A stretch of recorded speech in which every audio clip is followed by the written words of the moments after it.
Ya, Salam Elehem di Sem Hamasea. Materi kita pada saat ini ialah Maria Magdalena sebagai saksi kebangkitan Yesus. Sebelumnya kita masuk di dalam membahas tentang kesaksian Maria Magdalena. Terlebih dahulu saya sampaikan bahwa dasar daripada seorang apologet atau YouTuber itu didasarkan pada 1 Petrus 3 ayat 15. Tetapi kuduskanlah Kristus di dalam hatimu sebagai Tuhan. Dan siap sedialah pada segala waktu untuk memberi pertanggungan jawab kepada tiap-tiap orang yang meminta pertanggungan jawab dari kamu tentang pengharapan yang ada padamu. Tetapi haruslah dengan lemah lembut dan hormat. Artinya ya kita harus menyampaikan atau menjawab sesuatu dengan lemah lembut, hormat, sopan santun dan beretika. Ya, jangan emosi untuk menjawab hal-hal yang mereka salah pahami.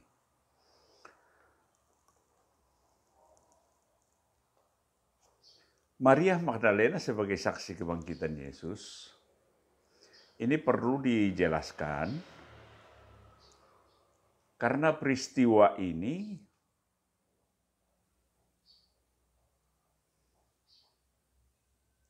ada tuduhan dari berbagai orang, termasuk orang Yahudi. Yang pertama bahwa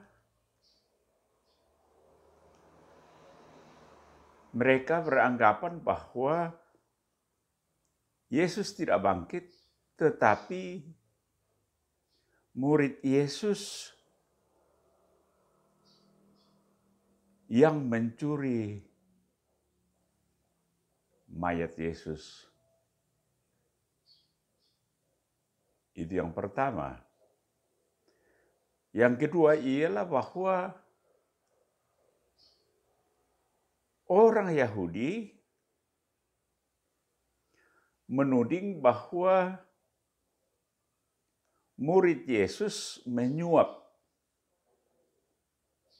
tentara Romawi yang melakukan penjagaan yang ketat pada waktu itu terhadap kuburan Yesus, karena kita tahu bahwa sebelum Yesus disalib, dia sudah berulang kali katakan bahwa anak manusia akan diserahkan kepada imam-imam orang Yahudi, dibunuh dan dikuburkan, dan 3 hari kemudian akan bangkit kembali. Sehingga dilakukan penjagaan yang begitu ketat.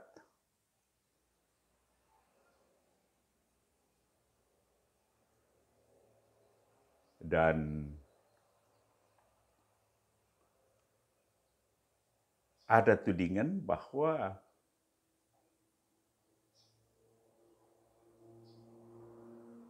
murid Yesus menyuap tentara Romawi, dan sesudah itu murid Yesus membawa lari mayat Yesus dari kuburan. Dari dua peristiwa ini atau tuduhan ini sama sekali tidak benar. Tentunya kita berdasarkan fakta. Ialah bahwa pertama, di mana kuburan Yesus, di mana kain kafan yang digunakan oleh Yesus waktu dikubur, dipakaikan oleh Nikodemus dan Yusuf Arimatea, itu tinggal di situ dan penutup kepala. Berarti tidak mungkin mayat dibawa lari dalam keadaan telanjang.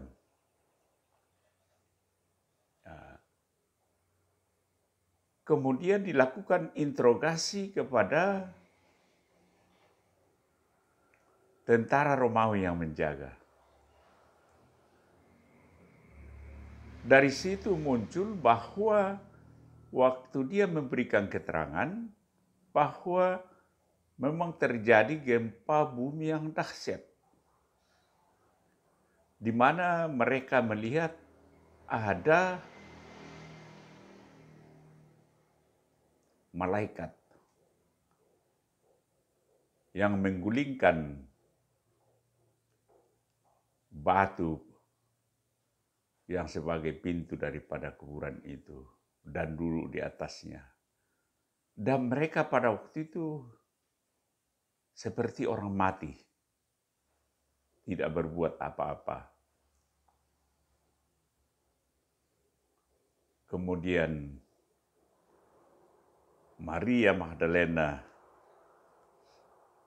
datang pagi-pagi dan melihat kuburan memang sudah kosong. Dan dia masuk ke dalam, di mana ada dua malaikat yang berdiri di samping tempat disemayamkan mayat Yesus. Dan dia berkata, Yesus sudah tidak ada, dia sudah bangkit. Pergilah ke Galilea untuk menemui dia.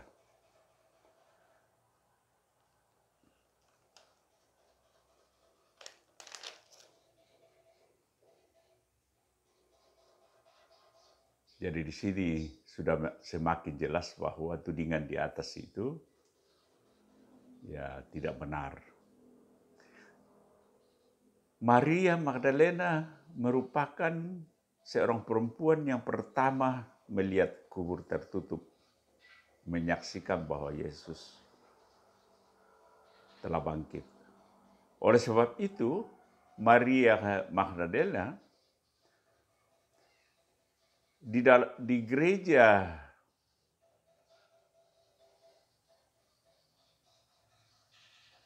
Ortodoks Syria, di mana di dalam sejarah gereja Ortodoks Syria dikatakan bahwa Maria Magdalena adalah apostolah.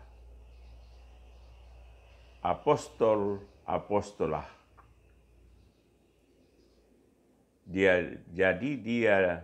rasul dari segala rasul, karena dia memang bukan rasul.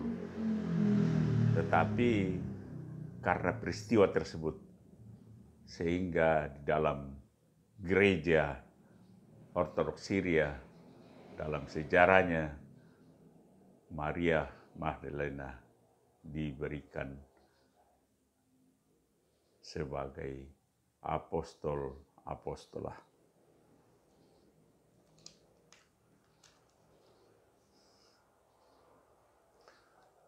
Sesudah itu, Maria Magdalena meninggalkan kuburan dan menyampaikan kepada Kepas atau Simon dalam bahasa Ibrani, Kepas dalam bahasa Aram, dan Petrus dalam bahasa Yunani. Jadi itu sama orangnya. Hanya karena ya berbeda bahasa. Kemudian Petrus juga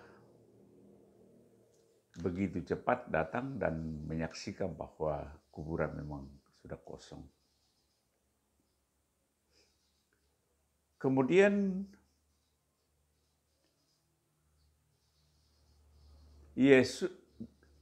murid Yesus, dia berada di dalam suatu rumah yang tertutup, terkunci. Dan tiba-tiba Yesus berada di tengah mereka. Karena ya Yesus setelah bangkit, dia dalam tubuh kemuliaan. Jadi tidak dibatasi oleh ruang dan waktu. Ya. Seandainya juga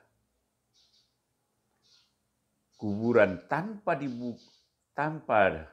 digulingkan batu yang menutup itu, ya Yesus bisa keluar.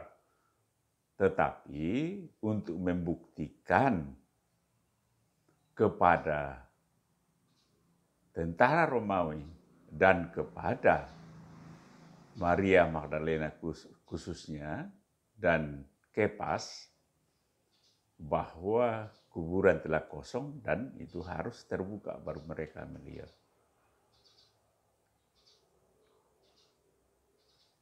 Murid Yesus pada waktu itu ya bahkan agak ketakutan, termangu-mangu melihat. Akhirnya Yesus menunjukkan bahwa saya bukan hantu. Kamu jangan termangu-mangu melihat. Karena hantu itu tidak punya daging, tidak punya tulang. Bahkan dia memperlihatkan kelima luka yang dialami pada waktu itu.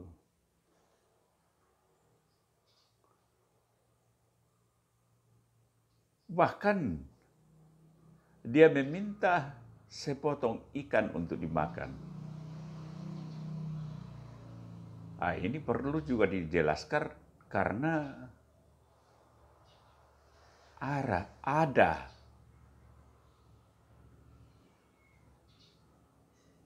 debater dari Muslim yang katakan, ya ternyata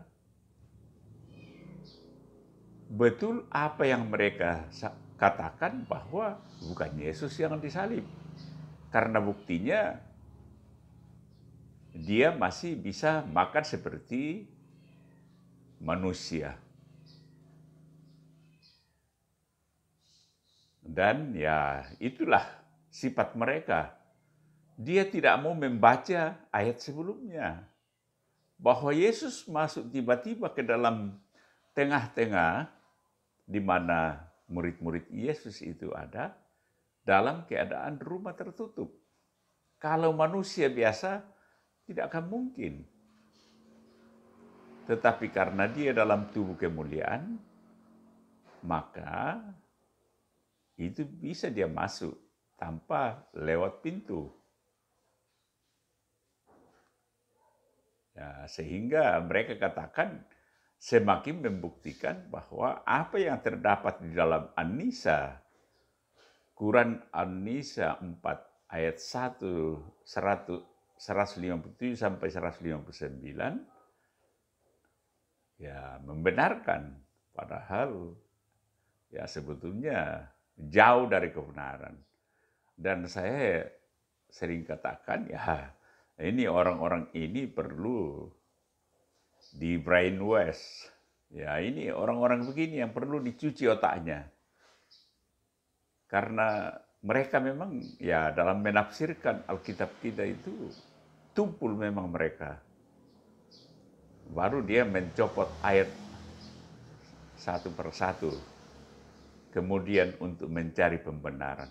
Itulah mereka. Dan ya jangan kita heran.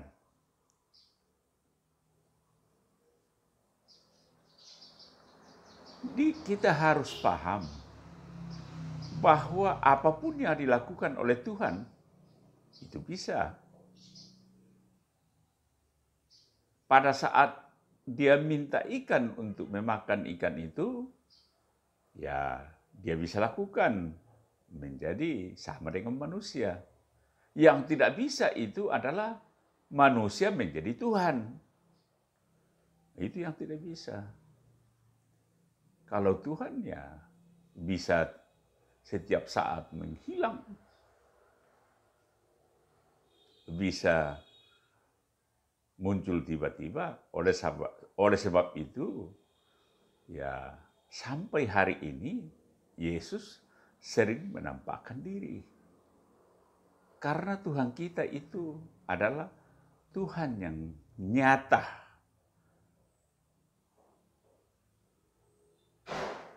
Kemudian disaksikan lagi oleh kurang lebih 500 orang.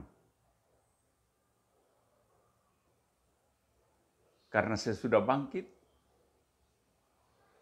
dia berada di dunia ini masih 40 hari.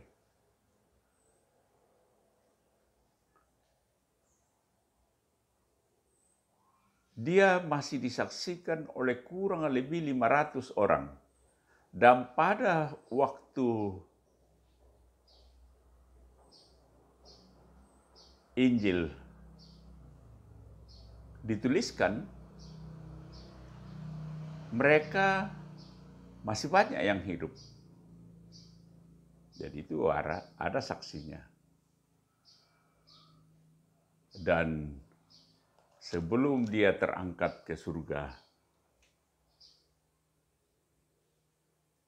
dia masih menyampaikan bahwa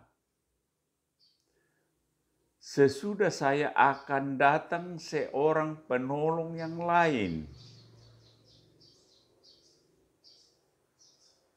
Orang tidak akan percaya karena dia tidak melihat. Tetapi kamu percaya karena dia berada di dalam kamu. Penolong yang lain ialah Roh Kudus. Di dalam bahasa Yunani, Parakletos atau Alon Parakleton. Ini lagi-lagi diplesetkan oleh saudara kita dari Muslim bahwa yang dinubuatkan dalam Yohanes itu adalah ya nabi mereka. Ya di mana Parakletos dimirip-miripi dengan Periklitus yang artinya terpuji. Terpuji sama dengan Ahmad. Ya, akhirnya larinya ke Muhammad. Padahal sama sekali tidak benar. Ya, karena yang akan datang itu adalah Roh Kudus. Sedangkan Muhammad itu adalah manusia, nabi mereka. Jadi sama sekali tidak ada hubungannya.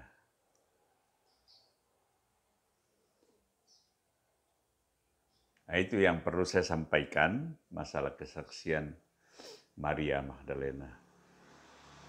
Pada sesi yang lalu, yaitu kesaksian Nikodemus dan Yusuf Arimatea, menyangkut masalah kematian dan penguburan daripada Yesus itu,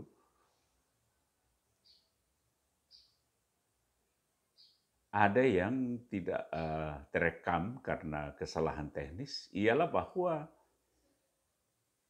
fokusnya di situ ialah bahwa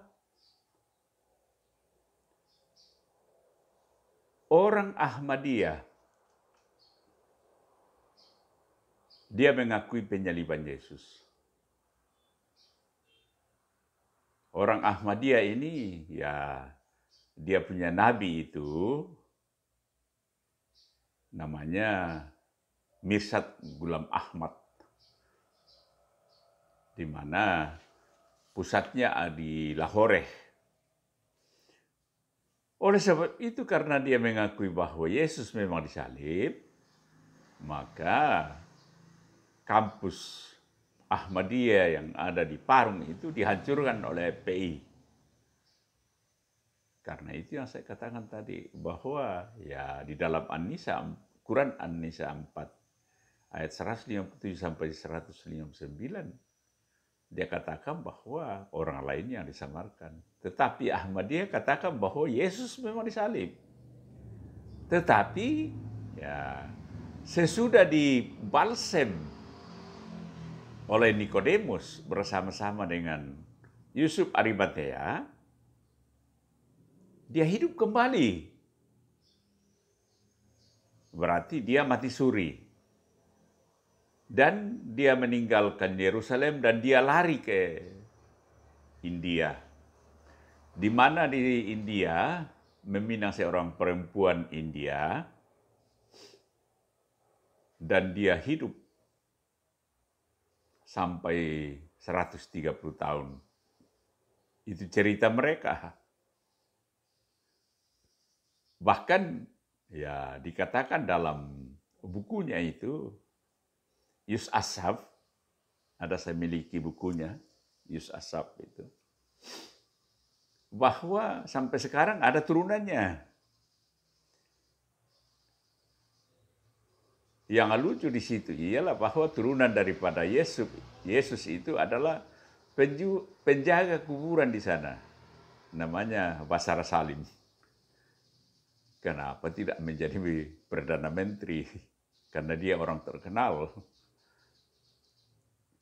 Ya barangkali itu karena ya, itu tidak terekam pada materi yang lalu, saya sampaikan bahwa sebetulnya tujuannya saya sampaikan itu karena ya Ahmadiyah mengakui Yesus disalib, tetapi setelah dibalsem oleh Nikodemus dan Yusuf Arimatea, dia sadar kembali dan dia lari ke India.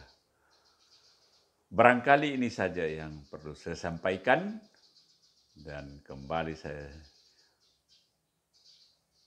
sampaikan bahwa saya sudah membuat materi ini sudah ke-26.